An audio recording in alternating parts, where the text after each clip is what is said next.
Harvey Pekar was an office file clerk, working for the VA hospital in Cleveland, but was mostly known for his autobiographical comic book, American Splendor, and as a frequent guest on Late Night with David Letterman. If you were up late watching David Letterman in the mid-'80s, then you were introduced to some unique personalities and performers. Many times, these strange guests were confined to the latter half hour of the program.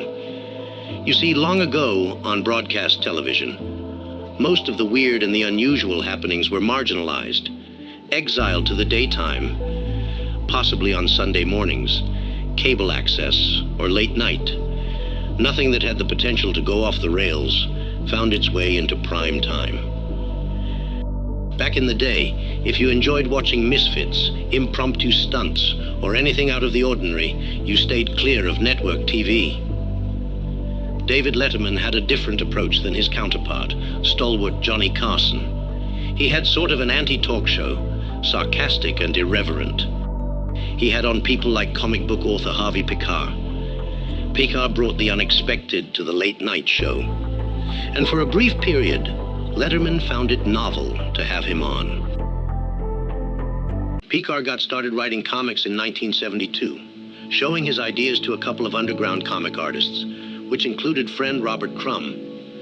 He wrote for a couple of books before his own autobiographical title, American Splendor, was published in 1976. Jump ahead 10 years, and Pekar's wife, Joyce Brabner, convinced him to go on Late Night with David Letterman to promote the release of his American Splendor anthology. He had never seen Letterman's show. Joyce remembers, quote, "We had to rent a VCR because we didn't have one. He watched the show for 5 minutes. He didn't care." End quote.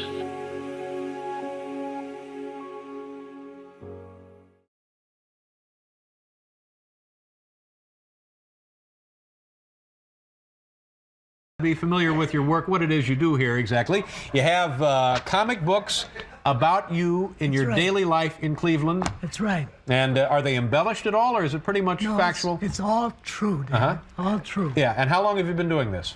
What, writing comics? Yeah. Well, for about 14 years. That's, you know, but I've been publishing my own stuff for about 11. Yeah.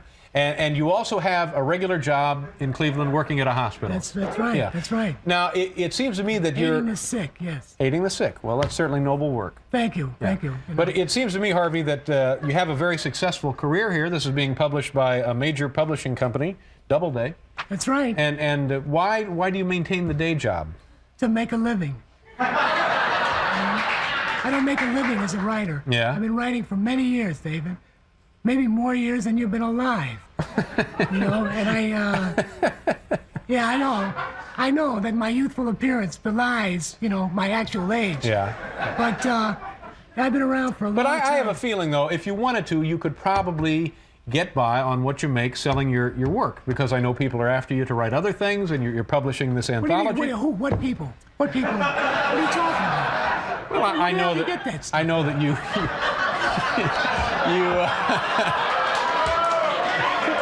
You know that people... I'm no showbiz phony. I'm telling the truth. Now Come on, man. Now you... Well, I mean, you know, like... You could make a living as a writer. What are you talking? What do you mean? How do you know all that stuff? I can't. Man, I've been writing since I was 19 years old, man. I'm now 47 for nationally, you know... You don't believe it. I'm 8 years older than you, man. I don't look it, man. You look 8 years older than me, man. You look bad. I look bad? You look bad compared to me, yeah. I look bad compared to you. Yeah. All right, Harvey. They told me to come out here and do anything I wanted. I don't care, man.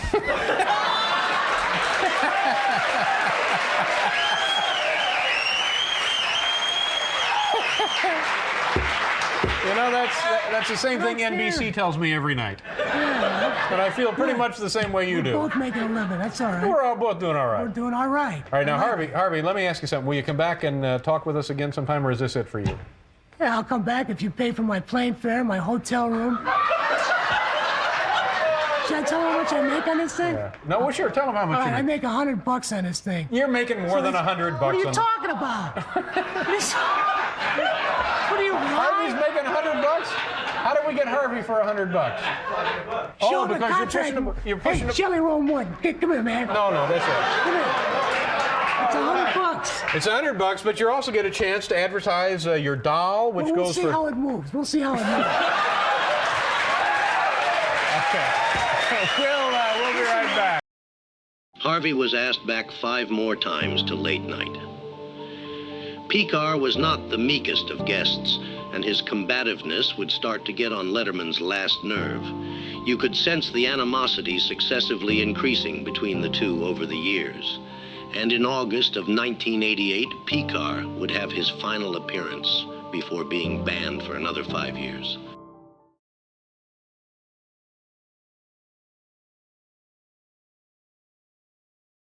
Illusion that this is your house. Why don't you treat me well? Be a nice host, you know? You think you own the RCA building? Treat me well, Dave.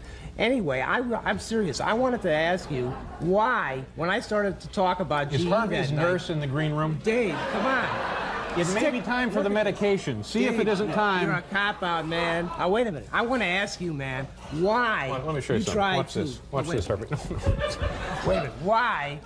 Why you defended G? That was really... I thought that was really dumb. Because, you know, it made you look like a shill for G, and I was really surprised to hear you do that. I'd like... First of all, Harvey, what you're saying is not true. Second of all, this is not the place to say it. No, and if you want to is. continue If talking about look, this, Dave, I go don't somewhere care. else, Look, because we're Dave, not going to talk about it on the Dave, show. I signed Harvey, the one. paper. No, I'll Harvey. talk what I Harvey. want to talk No, about. Harvey. This One, is good you're TV, wrong. by the way. What you're saying is I wrong. said you looked like. I didn't What you're say saying you were. is wrong, Harvey. Here's your pencil. So I if- said it looked like you were shit. That's why I don't understand, because you wanted laughs that night, and I got you your laughs. See, I had it planned. I figured if I Harvey, went to you've the never rest- planned anything in your life. No, that's pretty wrong. What did you That's plan? pretty Your wrong. wardrobe? Dave, look, yeah, I planned it. It's color coordinated. Yes, I'm it wearing is. a pair of $75 shoes, and I'm very hurt because you didn't, compliment me on it. These are the Rockport Walkers, Dave. These are in. Well, those are Aren't very you nice. glad? Huh? Yeah, those are nice. All right, Dave. To get This those is good free with your TV. subscription Look, to Field worry, and Stream. Don't worry. Don't worry, Dave.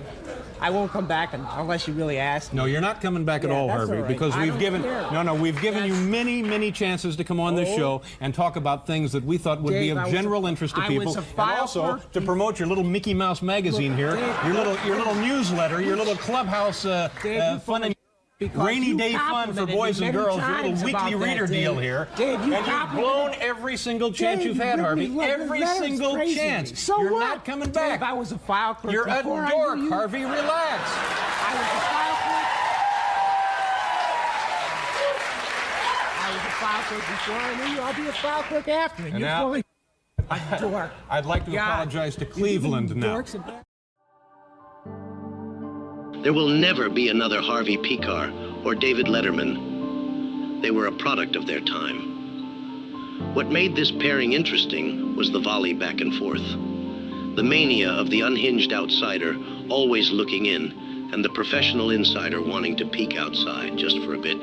You see, complete chaos is uninteresting, and sanitized corporate programming is just as dull. But when you have that delicate balance between the inane and the sensible, then you've got something.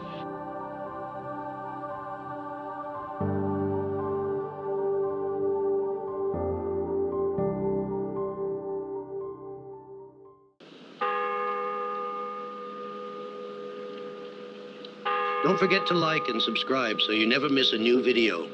I hope you enjoyed this episode, and as always, thanks for watching.